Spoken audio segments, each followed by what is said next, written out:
Okay, so we are fixing that 06 911 Carrera 4S 3.8 liter, and the engine is in the machine shop down here at Motorworks in National City.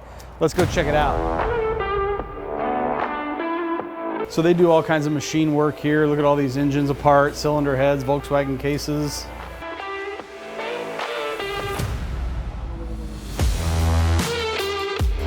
And here is the engine. Mike over here is the machinist. And how long have you been machining, Mike? I've been here 45 years. Who'd you learn all your machining from? Well, basically just on the job. You know, Sergio taught me a little bit.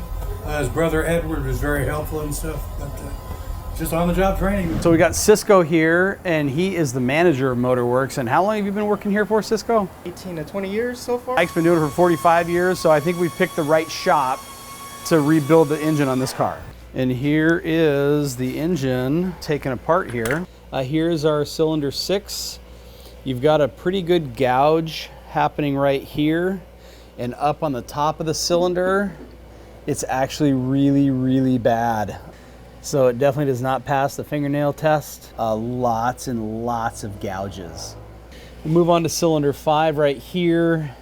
It's okay, but it's still, you know, it's still pretty heavily gouged. Cylinder 3 is just okay. You could see the scoring, but you can't really feel the scoring. Same with cylinder 2. You can see the scoring, but you can't feel the scoring.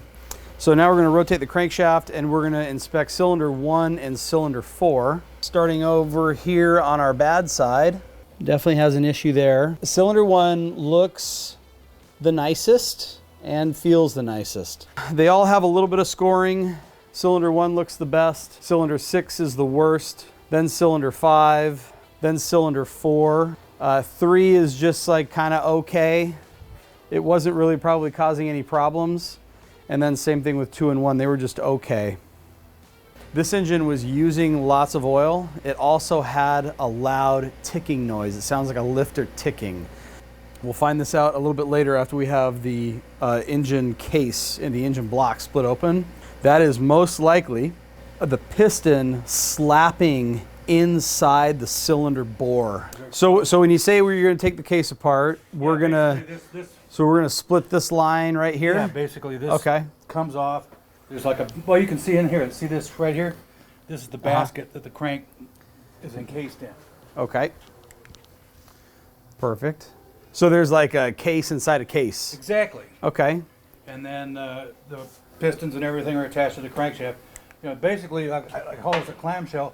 The heads and everything thread in to this inner piece. So this is actually the strong part of the case. Okay, so the head bolts are like way in here. The head bolts are real long. You can see them right there. So here's our head bolts. They're almost like springs.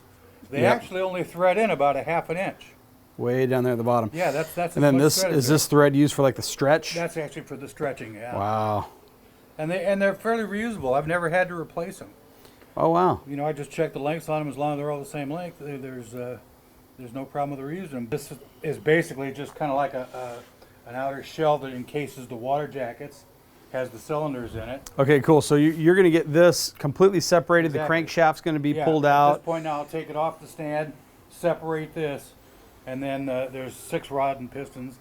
One side just pops off the bottom, and you take the rods and pistons out. Okay. And then you split the other piece in here and take the crankshaft out. To get rid of this bore scoring, we're going to press basically a new cylinder inside here. Yeah, it's going to get a new cylinder, so it's going to get a new bore. This is the cylinder, and then this is the piston that fits inside cylinder 6. You can see the left side of piston 6 is really, really gouged. On the other side of that, which we don't have a picture of right now, but on the other side of that, the piston skirt is actually pretty good. Piston 4 is also bad, but it's not bad as piston number 6. This is definitely what's causing the cylinder 6 misfire, is that the piston has just too much friction within the cylinder, and it's causing a slowing of the crankshaft rotation on the cylinder 6 firing. So let's start fixing this right now. We're doing the process of the boring procedure right now. Mike is. This tool is going to be overbore the cylinder, And when the cylinder gets overbored, each cylinder bore will have a total of 5 passes. 50 thou to pass, and there was like 230 thou total. So this is the final cut on this cylinder. He's taking 25 thousandths off. That machine is rotating 300 revolutions per minute, and each revolution, the machine goes down 3 thousandths of an inch. So not very far, but it's moving at 300. So it's just taking a nice slow cut. This cylinder now is totally done being bored, and the deck height being lowered to receive the flange. Now we're going to move on to this one, so you can see the difference of how much we pulled off of here from there to there, and all the other two will have the same exact machining. The final cut is the final diameter of the bore size, and then the flange cut cuts that top 1/4 inch of the cylinder off. The vehicle owner, Michael, just came down and he's checking out the process of getting this engine machined. This is piston 6. So you can see how bad and roughed up this edge is. There's 2 ways that you could push this cylinder into that hole. You could put it into a press, and like you said, there's a 2.5 to 3 thousandths interference. So this is bigger by 3 thousandths. So if you're to push this in with that hole being 3 thousandths of an inch smaller, it takes a lot of force. And then what can happen is all these edges can gall the aluminum on the engine block. And you don't want that, because then you create a sloppier fit. So he's hand feeding the boring bar down right now. That's what he's doing with his right hand. You can just hear it start to touch right there. So that just opens the top. Yeah, it just takes that sharp edge off the top. It helps the sleeve enter and drop down. The other process is you can heat the engine block, and then you make the engine block 8 to 10 thousandths of an inch larger. So this is at 165 centigrade. You can kind of smell it in the air, what's happening. So it's 400 degrees, almost 400 Celsius. So right now the entire engine block is our 10 thousandths larger in diameter.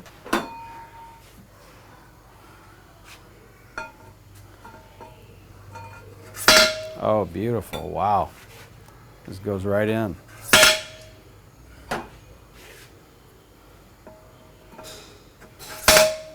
Done. That's it. So that engine goes quick.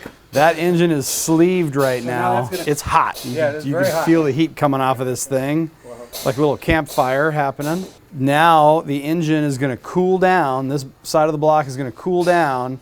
So as this thing shrinks, it's trying to squeeze the cylinder out of the cylinder block, and he'll reseat it. Because if he doesn't reseat it, like what he said, after the engine gets warmed up, the sleeve will drop.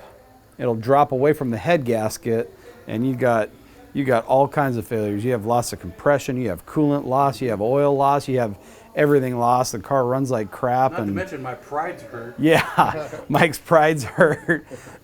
So that's why we pick people that have been doing it for like 45 years, right? Mike's been doing it for 45 years. He doesn't screw this kind of stuff up. The first day we were here, we came down to inspect the inside of the cylinders, and we saw that nasty bore scoring on cylinder 6. Today, the engine crankcase halves are pulled apart, the engine block. The cylinders have all been overbored. The flanges have been cut down to accept the sleeves. They've gone into an oven.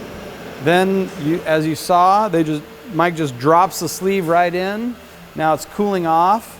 The next step in the procedure is going to be to deck the block with this machine over here, then do a final bore to fit the piston, and then a honing on that machine over there, and then the crankcase will be done and finished. Then he'll assemble the lower end. Meanwhile, we should go check on Cisco and see how he's doing with the cylinder head. So Cisco has the cylinder heads off of our Carrera 4S. And tell us about these cylinder heads, Cisco. What do we got? So far, what we've done is we pressure tested the cylinder heads to make sure there's no cracks. We pump in about anywhere between 45 to 55 PSI into the cylinder heads just to ensure That's a lot of pressure In the coolant jackets? In the cooling jackets, yeah. So- it's basically like when you go check to see if a tire has a flat and they dunk it in the water. So Okay. I pressurize the cylinder heads through the cooling system, and then we dunk them in the water. If there's any cracks or any faults within 8 psi, you're gonna see it. Okay. But we go way and above beyond You go to that 50 just to make sure. just- So how do you plug all these coolant jackets off? So what we have is basically it's kind of like installing a gasket. Okay. It's these plates that are made specifically for this, and they have a rubber seal, and so we set them on the machine the way it is right now, you know, and then we'll put the plate on top. The plate gets bolted down, Okay. and then we pick one hole where we can pump air through. Okay. for spark Could you plug. show us the plate that you used? Yeah. So he's removed all the valves. So if we look at so this is the piston side that we're looking at, and then this is the camshaft side, and you can see everything's removed, including the valve springs and everything. So where valve springs used to be, valve springs and valves, it's totally open down here. So it's fully exposed. So this is the actual plate that we use, and that's the rubber side. So then it gets set like that, Oh, cool. and then we pump the air through this hole. And so you just like clamp it on or something? Yes, it gets Okay, clamped cool. on the machine. Awesome. And it's very simple, very basic, Awesome. very simple, but it's very effective. Yeah, so then they dunk this whole thing in the water, Yes. and you're just looking for bubbles, air escaping. And if air is escaping, then there is a coolant jacket problem somewhere in the Yes. cylinder head. Our machine rotates, so we'll see the port size, the top side, the bottom side, and the cylinders are exposed. It Okay. doesn't seal the cylinder; it just seals, just like a gasket. So if something's cracked inside here, Yes. you can still see it. If there's a crack from seat to seat, you'll see it. Can you fix it? On these, normally no. The casting, once you start trying to weld this type of casting, it's very difficult. Okay. We've tried and we've had problems with them. Most of these, when we see them crack, they crack on the top side. So Okay. we'll have a crack from where the spark plug goes towards the valve guide. Okay. That's the most common cracks on these type of cylinder heads. You got a 003 right here. What does that mean? That means the cylinder head is warped 3/1000ths of an inch. Okay. Right, it's right in the middle. So what we do is we have a straight edge that we put on there, and we get the filler gauges, and we check to see what's the biggest filler gauge size that goes in Okay. between the filler gauge and the surface of the head. Okay. And so it's warped 3/1000ths in the middle, so like Yeah. it's kind of bowed down like Yeah. this. Now, so 3/1000ths is like what, a human hair, couple or so. 3,000 So is very little. so from this edge to this edge, and in between, you have a 3/1000ths depression, basically. And so how are you going to fix that?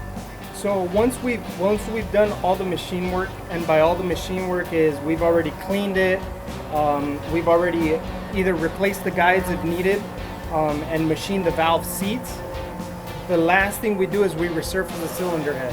And so what we'll do is we'll set it on our machine. It gets clamped down. We make sure it's level. We make sure it's 0 and 0 on the ends. And then we'll set the machine. It feeds into the machine. We have a single cutter that's going around and around, and it starts cutting the surface of the head till it's clean. So we're only, realistically on this cylinder head, we will remove probably anywhere between 4 to 5 thou to ensure that it's perfectly straight. Okay. So it's going to be perfectly straight. And so this is going to be like a 0 tolerance all the way across. Yes, correct. Just like what Mike said on the deck side. Yes. And so if we have that 0 to 0 mating surface, then we have perfection. The cylinder heads are done. So what did you do to these, Cisco? Okay, the first thing we did right off the bat is we pressure tested the cylinder heads to make sure there's no cracks.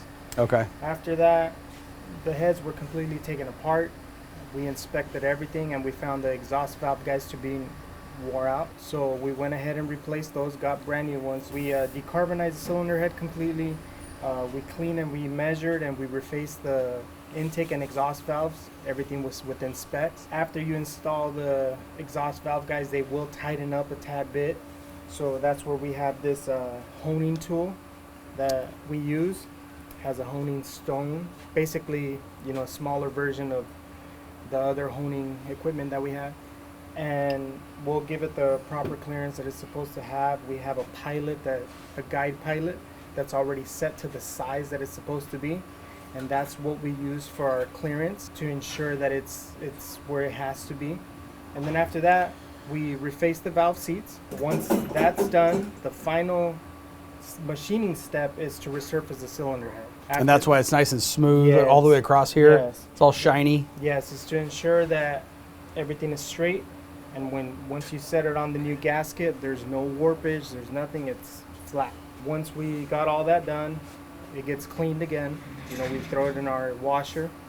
It goes in our washer probably for like about 5 minutes or so, and then everything gets assembled at that point. You know, valves, new stem seals, and put the springs and keepers and retainers. Cool. So we reused all the valves. Yes. We reused all the springs. Yes. But the exhaust guides are replaced. Yes. And what's the fitment for the stem to guide fitment? The tolerance? 1.5. 1.5. So the guide is 1.5 bigger. Yes. Than to the stem of the valve. Than the stem of the valve. Okay. You hone each one to fit. Each one is done individually, one at a time. Okay. And like I said, we have a guide pilot that we use. That guide pilot, it's to the proper clearance it's supposed to have, you know, and we make sure there's no interference with that pilot. You know, you need to have that clearance is very important, because if not, you seize the valve. If you look down in here, what Cisco's talking about, you see that brass piece down in there? There's a brass piece, and then there's a steel stem sticking out. So the clearance between there is 0.0015 inch. So we're talking a very, very, very small amount. This machine is going to come across here and make this completely flat, each cylinder flat to the deck height, and times 3 on each side. Now, is there anything that you'll do to actually check this when it's done? I'll gauge it with that dial indicator. But basically, particularly doing a nice light cut at the end, you don't have any problem with it hopping or anything like that. Do you take off, like if you took 3 thou off that side, do you take 3 off this side just to make it even? About the same. Okay. You're within 1 thou or so. It doesn't have to be the same exactly. But there's no damage to the surface or anything. Usually there's a little distortion, particularly if you don't put sleeves in it. The freestanding cylinders will tend to lean a little bit sometimes. So you end up taking about that amount off. 3 to 5 is about the average. Okay. So it takes a real minimal amount off, and to get a pretty decent finish. And even when you're doing iron and aluminum, it usually comes out pretty good. When I use just the aluminum cutter on this, it looks like a mirror. It looks like glass. The engine on this one is already decked. The block is already decked. And when he's going to do a final bore on the cylinder, so the question becomes, what is the piston to cylinder clearance inside there? They run about 1 thou from the factory on the aluminum to aluminum. So the piston is 1,000th under? Yeah, 1,000 smaller than the bore usually. Okay. Sometimes even just a couple of tenths from the factory. I want to give them a little more clearance. Noise and stuff isn't really an issue with these engines. And just to make sure that we don't have any problems, I'll give it another 1 thou clearance. So they'll end up with about 2 on the stock piston. Now, do you have to measure the piston? No, it comes out, they come in really on size and stuff. Okay. Very, very consistent. The standard piston diameter on this engine is 99 millimeters. So Mike is going to go to 99 millimeters plus 1,000th of an inch. And that's what this boring machine is going to bore the cylinder out to. So check this out.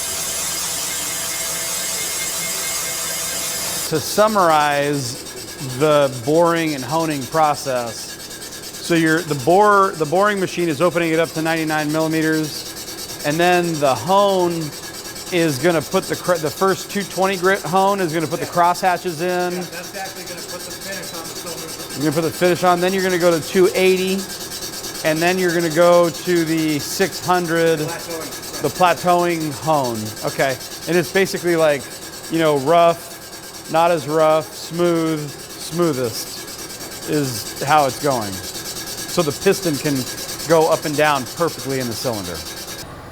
Now we'll just go down until we hear it touch. There we go. There it touches. So that cut just put a 45-degree ridge all the way around the circumference of the cylinder, and that way when the piston gets pressed in there with the rings, you know, you have a ring compressor that's going to compress the rings onto the piston, and then when he pops it through, instead of hitting a sharp edge against that cast iron wall, it's going to hit that nice bevel first. The ring's going to come down, sit onto the bevel, and then it's basically going to cam with it's basically he just created a cam, right? And the cam's going to push the ring into position and then allow it to fall into the cylinder, never to come back out again. If you feel this, you think it feels pretty smooth. Yeah. Feel it with your fingertips, now run your nails on it. Oh yeah, it's definitely way rougher. Right, well, check how it came from LA Sleep. Oh yeah, Now way. imagine if you ran the piston on a surface like that. Ooh yeah. I mean, every little time it hit one of those ridges, it's like a click. You have a lot of resistance. Oh yeah, and it would end up creating a lot of wear. So with the honing process, we're going to make it nice and smooth. You're going to take all this torn and folded metal from the boring process and get down to what's called a base metal, which is the inside of the sleeve casting. This is machined. Now this is machined. It's machined a little better, but you want it smoother than that. Plus you're going to install the crosshatch, which is basically, you know, lines that intersect like that, all up and down the cylinder. This still is not smooth enough. No. Even though it feels smooth, right. It's still not smooth enough. It's smoother than that, but it's still not smooth enough to support an oil film and the life of the rings and the piston. So Mike's got this block jigged up into the honing device, and he's going to do the 220 pass on it right now, which is going to put that cross hatching into the cylinder bore right now. The tool up top there is driving a wedge into the honing device right here, and it's just putting pressure against that hone. So if he wants to open it up 3/1000ths, he can, and so it'll be opened up by hone 3/1000ths at a time. So this is close to our finished size. I'm going to leave this here because as it cools, it'll shrink a half a thou or so. How warm is that right now? Okay, yeah, so I mean, it's like, I don't know, 100 degrees Fahrenheit. Yeah, and then you see, you know, compare the way that feels to the cylinder next to it, as far as roughness. Oh yeah, that's a lot smoother. This is the initial cross hatching. Right. Is this also the final cross hatching? Well, it will end up being, because as you use a coarse stone, there's a depth to the scratch. So what I'll do is I'll bring it just about the size with this, and then it'll shrink about a half a thou. And then I'll use the other stone to get it to the size I want, which will really not take the entire scratch out. It'll basically take the peaks off, leave the initial scratch off here. When the light flashes, it's at the bottom of the stroke. Okay. So in other words, it's going down, it goes up. So that's a little tighter. So down, and the light flashes, you're a little loose at the bottom. You're a little tight at the top. And then what about the cricket? Huh? What about the cricket? The cricket? Yeah. What, yeah, what happens when the cricket makes a noise? Oh. You see that dial right there? Uh-huh. It's got 1 on it. Uh-huh.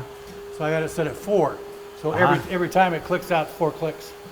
Oh, okay. So if I jump that up to 9, it'll go 9 clicks. 9 clicks every time. There's the machinist answer to the cricket noise. Oh, no, I forgot what I meant.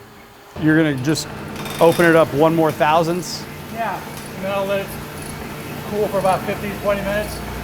Comes back to room temperature, and then I can come back with another stone finished up. So this is the point I determine exactly what size I'm gonna make the cylinder. See, we're right about 0 there. Now you hear the noise it makes, the wiping noise? That's the thread. Okay. The initial noise it makes. And then as it kind of hones that thread off, you see the sound changes a little bit. Initially, when it starts honing, the cylinder is very rough. It's got all those peaks in it. Like I said, you cut a thread all the way down when you board it. And now you're just making it smoother and smoother and smoother. Take that peak off, and now you're getting down to a base metal. You can hear the crosshatch being installed. Yeah, it just gets a different sound. Oh, that's cool. This is called a bore gauge, Right. and the reason why it's a bore gauge is because he's running this tool down the entire bore of that cylinder, which is 5 inches or so, and he's checking the diameter from the bottom to the middle to the top, and then that way he knows how accurate and even he has the entire bore on this thing. So it's not a half a thou off on the bottom or a half thou bigger on the top or what have you. The micrometer measures the outside of a cylindrical object, Okay. and basically this transfers this measurement to an inside measurement. So that you'll measure like the piston with that? Yeah, I use this to measure the piston. I could also set up the bore gauge with it and check the bore gauge. And these two are compatible. So he sets it up with this. This gives him the initial base measurement, and then now he knows when he sets it in there, if it's at 0, if he sets this to 99 millimeters and it falls on 0, then he knows that that's 99 millimeters. If it goes a thou plus over, then it knows he's 99 plus 1 or minus 1, however that thing is honing. Feel that cylinder now. And just kind of remember how it feels. And we'll hone about a half thou out with the finer stone, because it comes off pretty quick when you're going from a rough surface to a finer surface. Okay. Now feel that, and you can actually compare it to the cylinder next to it. Oh yeah. There was actually like a line that I was feeling before, and I can't feel that line anymore in there. So there's the brushes, and now these aren't really going to remove any size. They're just going to clean it. Clean the surface off a little bit. And you really don't give them. You don't need to give them a lot of pressure. So I'll get them 8, 9, 10 strokes. Now you'll notice a big visual change. Oh yeah, way smoother. Feels a lot smoother, doesn't it? Yeah. But you still feel it with It's your nail. almost, yeah. I mean, you could barely feel it with your nail now, but it's So there. you still have the depth of the scratch, which is going to provide you the oil control and the pumping you need. You have less friction because you've taken the metal that's going to break off as the engine starts operating, which, you know, it really only does it when the engine's new. You've taken that stuff out that's going to shear off and get in the oil, and, you know, it'll be in there till the first oil change. So this is what they talk about when you're doing a pre-broken in cylinder, Right. compared to where you have to do cylinder break-in, compared to when you have to do piston ring break-in. So the piston rings still have to be broken in because those are going to be brand new, and they're going to be, you know, abrading the side of this cylinder wall, and there's only one way it can do that. It has to move up and down inside there. You can't pre-break that in, but you can pre-break the cylinder in by just basically grinding the metal away that the piston would have anyways during the break-in procedure. It gets you closer to a good base metal finish, but takes away all the torn, folded metal and the peaks. The ring still has to conform to breaking in by a certain amount of friction process. That's the way it's designed to do. After this whole process, and it's got new bearings, and the crankshaft is polished and balanced, and it's got the valve jobs, the valve guides, and all that, what's actually going to be breaking in on this engine? Very little, actually. Modern engines don't have that much of a problem with break-in, because if the cylinders are done right, that's one of the major things right there. When you hear about break-in engines and break-in oils, your conventional thought should be with an American V8, a flat tappet engine. The flat tappet camshaft has to break in properly, and the tappet has to break in properly, and they have to mate together. Now, the big deal is they took all the stuff out of motor oil that allows that to really happen. The modern motor oils have all that removed because it's bad for the catalytic converters. But they don't really need it because you don't have that flat tappet camshaft anymore. So here is the rear crank right here, the rear portion of the crankshaft. You can see this chain, and it's a pretty beefy chain that gets connected directly to the IMS bearing right here. Goes through the IMS shaft, and on this other end over here, this is the end that never fails and nobody ever talks about. This is the bearing case, they call it. Porsche calls this the bearing case. The bearing case houses the bearings for the crankshaft and the connecting rods. Here is our infamous or famous, whatever you want to call it, IMS. This is the intermediate shaft right here. This is going back together right now. So this is the old bearing. This is the bearing that you must split the case open, the cylinder block open, to access the bearing, because the bearing won't fit through the crankcase. So here is the rear crank right here, the rear portion of the crankshaft. You can see this chain, and it's a pretty beefy chain that gets connected directly to the IMS bearing right here, goes through the IMS shaft, and on this other end over here, this is the end that never fails and nobody ever talks about. This is the water distribution manifold and the oil pump housing, essentially. Okay, so the other end of the IMS goes right into here, right? So you can see this would just fit right into here like this.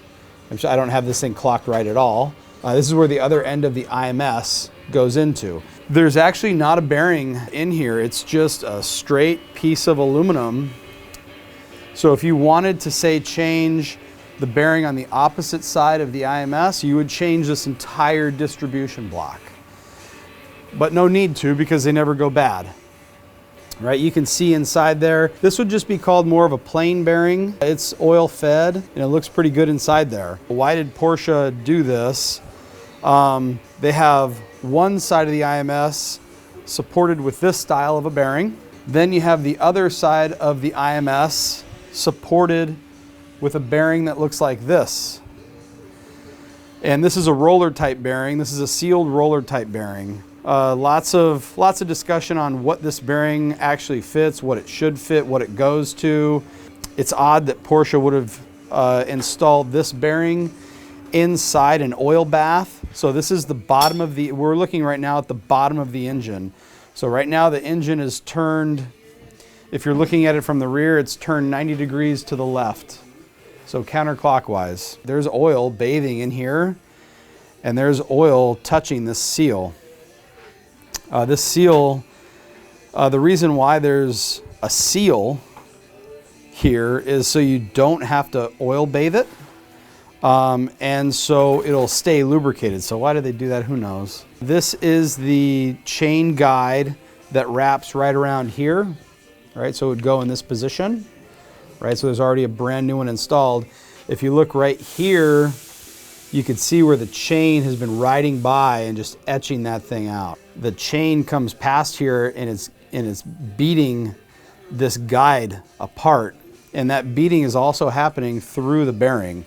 That's another reason why the bearings can fail prematurely, because this beating that the chain is giving this guide is the same beating that the chain is giving this bearing, right? So that's why the bearings can go bad.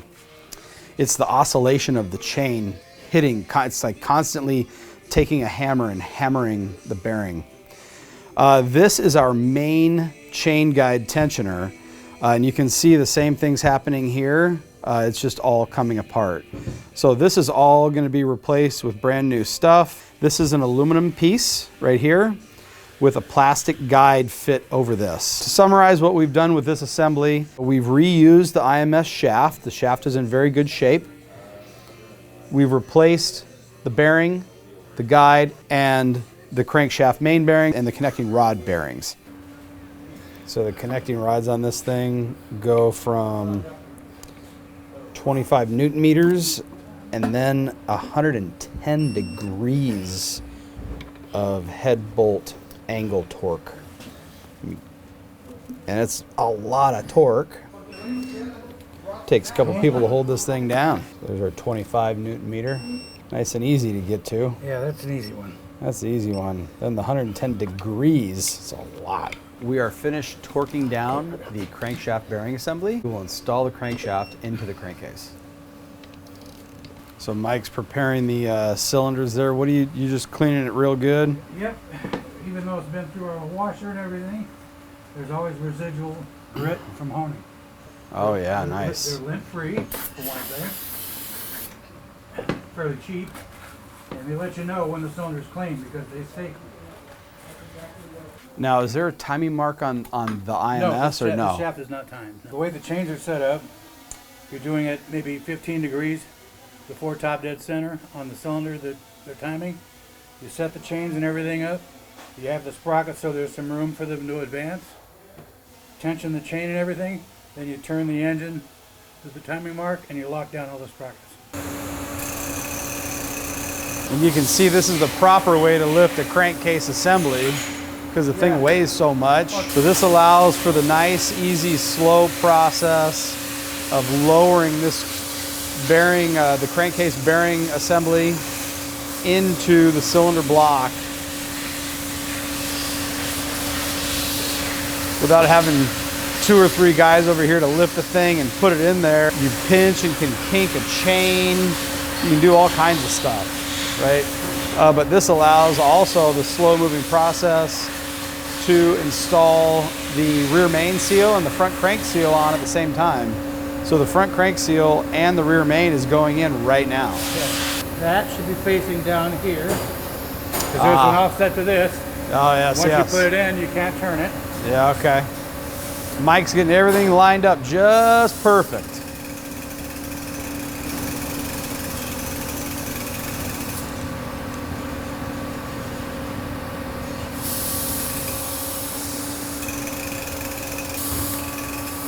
Beautiful. Right in. Set right in there.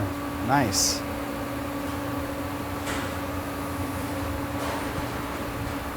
So here the crank bearing assembly is in with the crankshaft. It is in this side of the case. Now what's going to take place is the pistons and connecting rods are going to go in through this way. This leaves the other end of the bearing case exposed. So then you can put the connecting rod end caps on here and then do the same torque procedure that we did on the bench, but now we're going to do it with this piece assembled. We have the crankshaft installed here into the crank case of cylinder 1, 2, and 3. The IMS is also installed. We are installing the pistons on this engine. To install the pistons on cylinder 1, 2, and 3, the process is different to install the pistons on 4, 5, and 6. On a traditional engine like maybe a V8 or an inline 6, pistons all have the same assembly process. Usually the piston is connected to the connecting rod and you slip the piston into the cylinder and then you tighten the connecting rod from the bottom onto the crankshaft through the oil pan. Because this car doesn't really have an oil pan, you can't access the connecting rod bolts from the bottom side, because once it's together, just the way the engine's designed, the horizontally opposed engine, you just can't access them. The process is very different from left to right. 1, 2, 3 is different than 4, 5, and 6. So 1, 2, and 3, they are going to be installed with the connecting rod attached, and then the end caps are going to be tightened through the exposed area. On cylinder 4, 5, and 6, the piston will not be connected to the connecting rod because we already put the connecting rods in when we were tightening the bearing clamshell. That will use a circlip method, finalizing the circlip when we put 4, 5, and 6 together. So here the crank bearing assembly is in with the crankshaft. It is in this side of the case. Now what's going to take place is the pistons and connecting rods are going to go in through this way. This leaves the other end of the bearing case exposed. So then you can put the connecting rod end caps on here and then do the same torque procedure that we did on the bench, but now we're going to do it with this piece assembled. You have to build it in sections like this because once one side piston is in, you only get access to one side of the connecting rod bolts. Right? So that's why these bolts on this side, they're already tight. They're already done. And then there's a special piston circlip tool that Mike uses to access it through a different port. So there's 2 different processes to install pistons and cylinders in this engine based on which side is open. There's one process and then there's a completely different process for the other side. You got 3 rings. Right. On a piston, right? You got the oil ring, right? And then is this a compression? The compression's on the top, and then what's this one? Actually, they're both compression. Okay, 2 compression. This is the compression ring. This is actually more for scraping the oil. This one? If you look, there's an edge right here. The ring has kind of a 90-degree cut in it. After all the scraping that we have, it's like a squeegee, and we're taking a squeegee and wiping oil off the side of a cylinder. So this part of the piston is lubricated. Right, it stays fairly well But, lubricated. but then you have the area right above the oiling ring, right above the scraping ring, and then right above the compression ring. Okay. What oils each one of those? Like, is there any oil left over right here? You know, it's really hard to say. You get carbon deposits up here, and also this area of the piston. This is 99 millimeters. This, if you measure it, was probably be closer to 98. Oh, okay, so it's smaller. So it's much smaller because your combustion chamber is going to get very hot. The piston expands a lot at the top. Just right here at the top. Exactly. But the whole piston doesn't It's expand. designed so well, it does a little bit, but you don't want skirt expansion so much. It'll come a thou or so, conform with when everything's heating up, but major expansion occurs above the rings. And so this engine's going to get new connecting rod bearings we'll and put new main bearings in it and everything. New rod bolts. But instead of being pinned to accept this clamshell, this bearing clamshell, the rod is actually broken. Right. So if you get a close-up picture of that, see how rough that is right there? And then you could mate that to this rough edge right here. Well, So what they do is they actually break the rod. So they have this as a whole piece, and then they break it apart. And then when you bolt it back up together and you tighten it down and you do a final torque, you can just barely see the line on it. A lot of these are made out of powdered metal, which means they're baked, sintered it's called. And once the rod is made, machined, then it's put in some type of a machine that stresses it and creates a snap.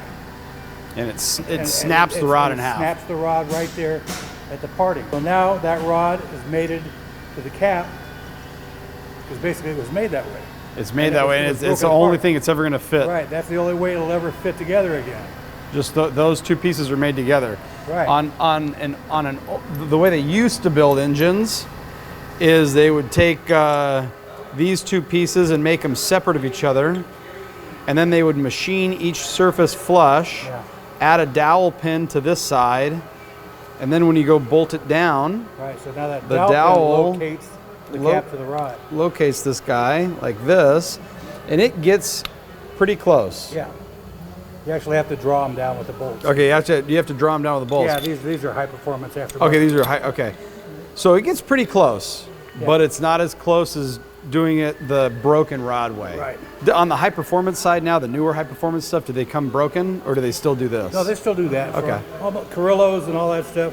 They do Okay. that. I mean, the rod's probably made as one piece and sawed, but the thing is, if something happens and this gets damaged, you can repair that. Okay. With these, you can't cut the caps and resize the diameter on the inside. They make 2000 silver bearings, supposedly for it, but nobody's ever gotten a. Yeah. So usually when one of these rods go bad, You throw it Throw it away. away. This is the edge that Mike was talking about softening. So he took a little grinder and just hand ground that. exactly, take that. Usually if a piston's offset, you could see it, but this actually, you can't see. Yeah, you could see how this side from this edge to that edge is less than this edge to this edge right here. That's assuming that these bosses are the same, which they appear to be. So it's just offset slightly. The center of the piston is offset slightly to this side. Just some nice heavy assembly lube there. Yes, exactly. That, most people use motor oil. This will not run off while the engine sits. And then you're actually putting motor oil in there. Yeah, motor oil on the cylinder wall. And do you like the rings facing a certain direction? Well, this has a pin for the second ring. You notice there's an anti-rotation pin. I see. Okay. So with the oil rings, it doesn't really matter. You would just want to make sure there's not going to be any gaps. See, like the gap in the ring there? I don't want that in the gap of my ring installation tool. Arrow's going to point to the flywheel.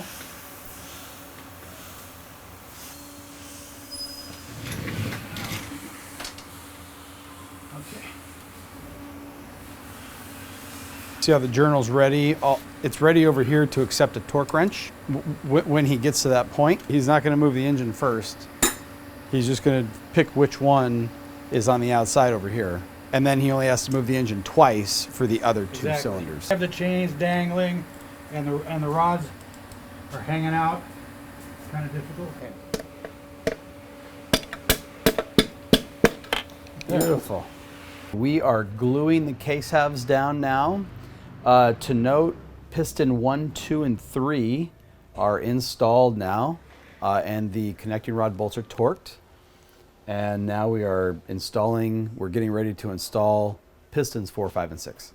So once we have our glue all set up and the crankcase is going to go back on here, there's going to be just a little teeny tiny hole to work through. So right now you have all this nice open connecting rod area and it looks all nice and easy to access, but in a minute it will not be easy to access. Okay. Want me to hold that? You can come hold this. Yep. And when I come with the crankcase up the other half, this is going to go through That big opening? the timing area, right? Perfect. And then pull everything through, and then we'll just set the case down. So this engine case is now in the final stages. We have the driver's side of the engine, the pistons and cylinders are installed. The passenger side is now being clamped on to the left side. You can see right now, Mike's going around and just torquing all the small bolts, getting everything nice and tight. And then that leaves these 3 pistons open. These connecting rods are just bare right now, right? And now all the work, because once we slide the piston down through here, we're gonna cover this connecting rod. All the work after that, all the circlip fitting, everything is all done through that hole. Obviously you start with the very last piston over here, and then you work your way to this piston, and then this piston. You can't put it in this piston first because then you're gonna block your access to the rear 2 cylinders. This engine has a very precision, exact way to take it apart and reassemble it. If you miss a step, you start over again.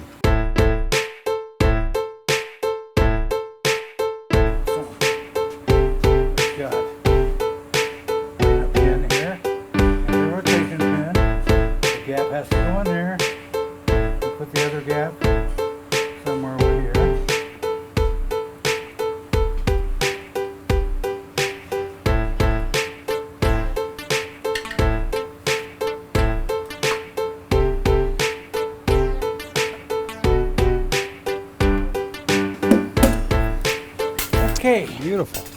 The stroke length on this is 83 millimeters. So now Mike is preparing a micrometer to push this down exactly 83 millimeters.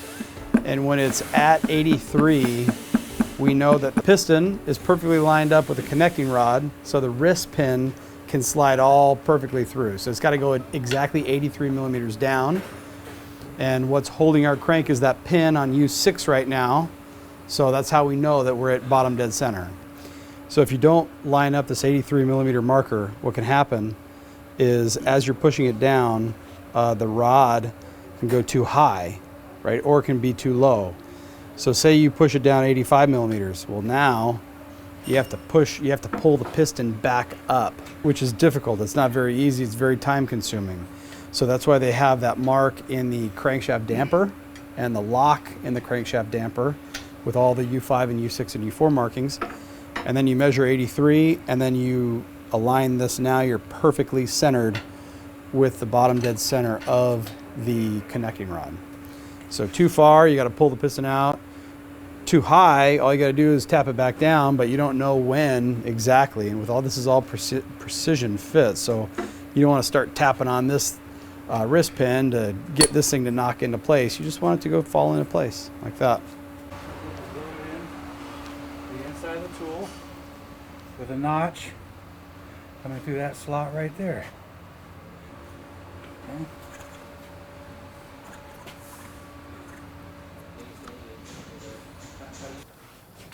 It's going to go in here. Nice work, Mike.